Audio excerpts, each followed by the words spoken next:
Last Thursday, the polling day for the Kawempe North by-election proved to be a dark day for journalism, as journalists from various media houses were subjected to brutality by security operatives while covering the ongoing electoral process.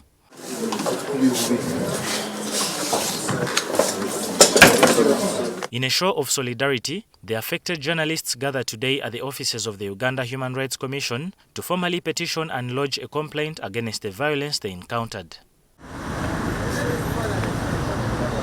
Some journalists were visibly limping and struggling to move, their bodies marked by fresh bruises sustained from the harrowing assaults during last week's by-elections.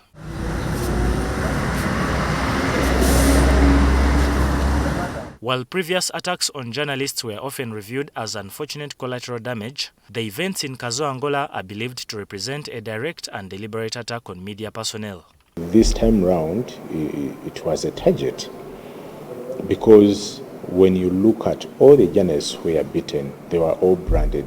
They all had something that would differentiate them from the local people.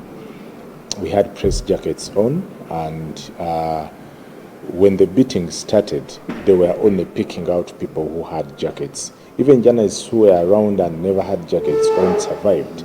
Journalists shared their harrowing experiences, voicing their calls for justice and demanding accountability for those responsible for the violence inflicted upon them. Why are you brutalizing people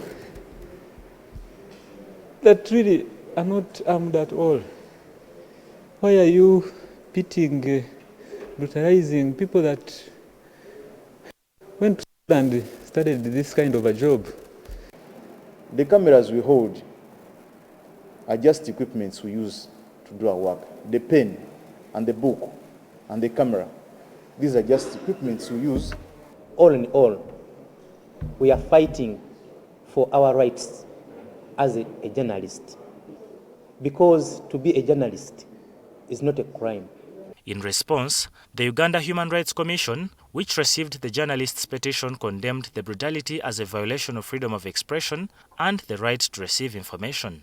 If you beat up that journalist and injure that journalist, you're violating their freedom from torture, cruel, inhuman, and degrading treatment. If that journalist that does not cover that news item, you're violating their freedom to practice their profession. Once you deny the journalist an opportunity to give us that information, you're violating everyone's right to access information. The Commission assured the journalists that it would initiate investigations into the brutal actions against them, affirming its commitment to upholding the rights of media practitioners in the country.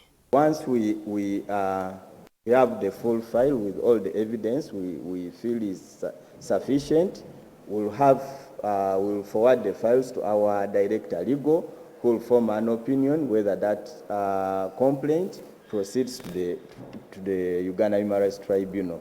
As investigations unfold, the journalists involved hope for a swift resolution and justice for the acts of violence that threaten not only their safety, but also the integrity of press freedom in Uganda.